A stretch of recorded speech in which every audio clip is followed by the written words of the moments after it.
All right, so in the last video, we talked about solving quadratics and the quadratics being in the form of y is equal to x squared plus bx plus c.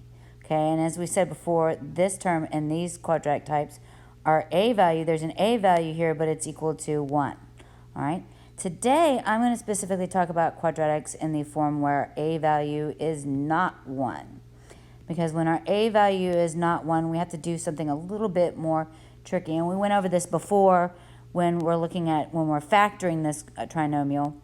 And so to do that, just like we did when we're factoring, because we're solving this by factoring, we're going to do the same steps, but we're just going to have to add a little extra step in here. So let's say I have my first example. So example number 1, okay? And let's say in this example, I have 3x squared, and I'm going to have plus 9x minus 12. And let's say we're going to say that's equal to 0, because we're looking for the values of x when x is equal to 0. Remember, we're looking for that coordinate point where it's going to cross the x-axis, okay? So now I'm going to do this. I'm going to solve this by slipping and sliding. Okay, first step, I'm going to move that 3 to the c, with the c. So I'm going to rewrite my trinomial. This is going to become x squared plus 9x.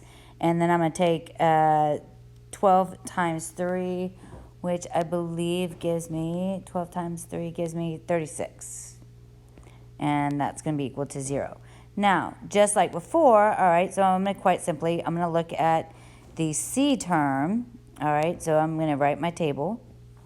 And I've got my c is equal to 36, and my b is equal to 9. Oh, pardon me. That's at negative 36.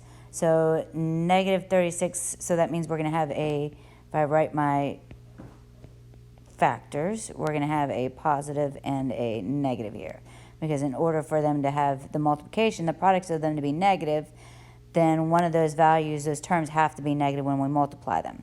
All right, so 36 divided by 6, we know it's going to be, can't be 6 and 6, because 6 plus 6 doesn't equal 9.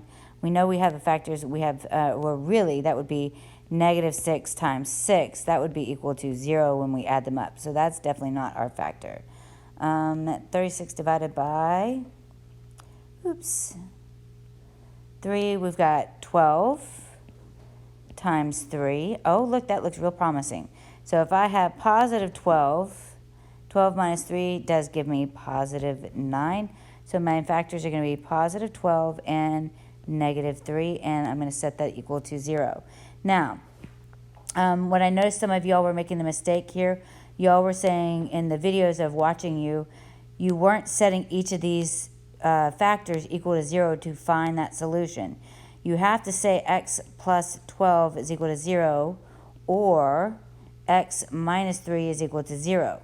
So when I solve for x, if I add 3 to both sides, that's going to give me x is equal to 3. If I subtract 12 from both sides, that's going to give me x is equal to negative 12. So my solutions to this quadratic, oh, I forgot one step here. Oh, let me go back. I almost made a major mistake here. Okay. So my mistake that I forgot was this little fun a term here. Okay, and that's probably going to be a mistake that y'all are going to make quite often too. I need to bring that a term back, because if I were to foil this... Kitty! My cat just fell. It was pretty funny.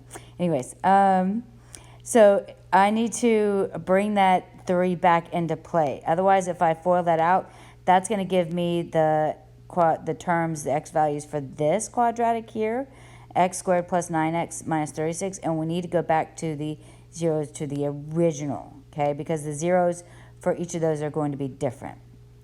So in order to bring back that 3, I'm going to divide both of these here by 3. That's going to become 1. This 12 divided by 3 becomes 4.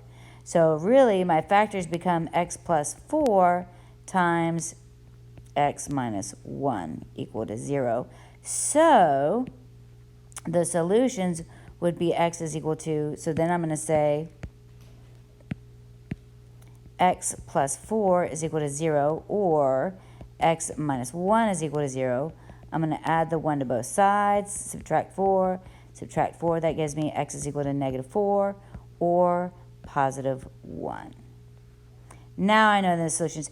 And I'm going to talk about that real quick here, because remember, if I plug this back in, if I plug in either, let's say f of negative 4, and so into my equation, that's going to be 3 times negative 4 squared plus 9 times negative 4 minus 12. If I were to solve all that, that f of negative 4 would be equal to 0.